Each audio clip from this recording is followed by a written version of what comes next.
E o sétimo capítulo, né? Então, para falar do sétimo capítulo, é uma coisa que é legal. Então, o que eu percebi é que o Santo Simonismo não escreveu nada propriamente, tinha escrito uma obra especificamente dedicada à educação. Então, o que eu fiz? Eu sistematizei isso no capítulo 5º, no capítulo 6º, sistematizei esse corpo. E o sétimo capítulo é uma tentativa minha de revitalizar alguns pressupostos dessa educação, isso que eu sistematizei, para um diálogo com o hoje. Certo?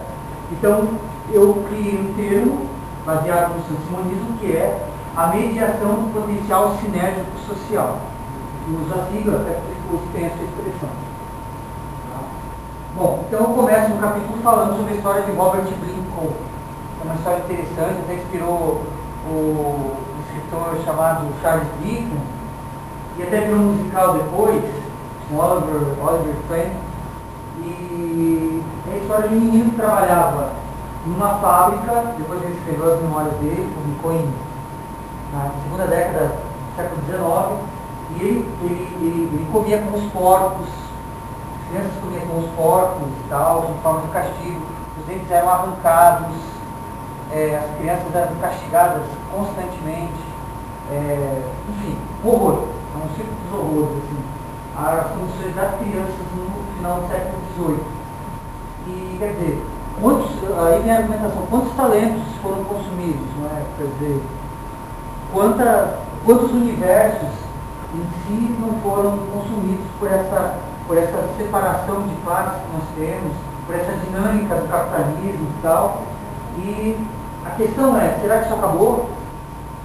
Será que essa dinâmica cruel não continua consumindo vidas, quer dizer, nesse exato momento? Então, o que seria a mediação do potencial sinérgico social? É a ação de desenvolvimento das capacidades e vocações de cada ser humano por meio da educação, com o objetivo de uma melhor organização social, uma reforma social a partir também. Isso daí vai promover uma reforma política em si e tal, mas a educação tem que acompanhar esse movimento. Uma nova organização social que possibilite uma vida com dignidade a todos por meio da repartição da produção material e difusão da produção intelectual humana. Então, para falar sobre o potencial, um dos referenciais do Sansimonismo é Aristóteles. Enfim, fala do realismo dele e tal, não existe uma essência das coisas numa outra dimensão, ela está, se existe essa essencialidade, esse algo luminoso, ele está nesse universo junto com as coisas e nas coisas. E aí eu li uma parte da metafísica, que é uma digressão do italiano Giovanni Reale, e aí que Aristóteles fala sobre o que é a diferença de potência e ato, o que é potência e o que é ato. Por exemplo, na semente, a potencialidade são as faculdades da coisa determinada.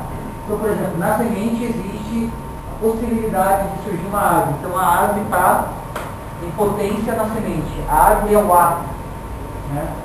Num bloco de mármore, há a possibilidade de você, a história fala, né, da estátua de Hermes. Então, a estátua de Hermes, o deus da interpretação, está em potência no bloco de mármore. Então, aí eu crio um termo, então falo para o ser humano, partindo da ideia de que Aristóteles é um dos referenciais do Sansimonismo, e crio essa expressão, que é o espaços determinados do desenvolvimento potencial pessoal.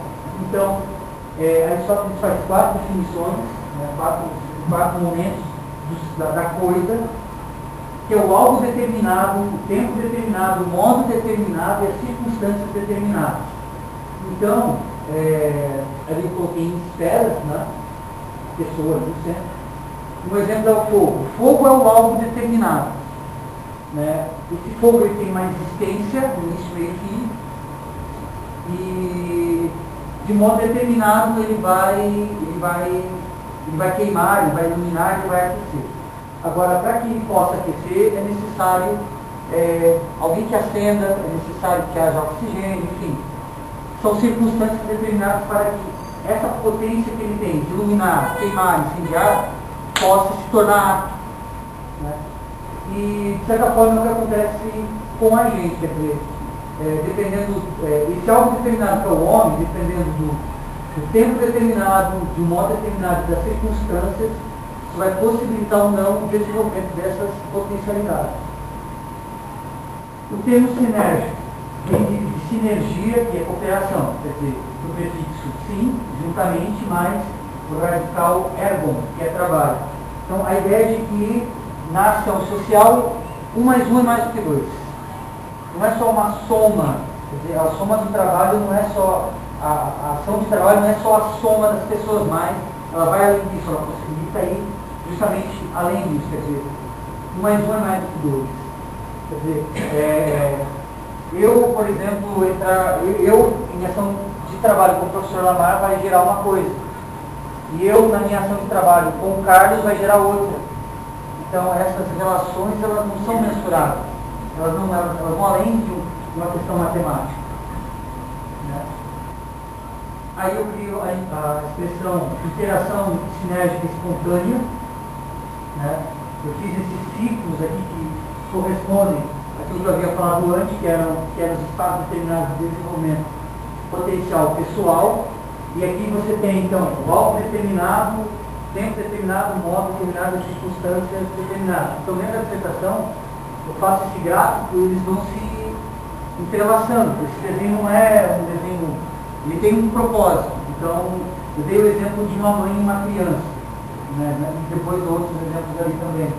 Por exemplo, esse alvo determinado criança vai de alguma forma influenciar, ele vai receber influência das circunstâncias da mãe, do tempo da mãe, esse algo determinado, mãe, de um modo determinado, né? Então essa é uma outra parte da dissertação.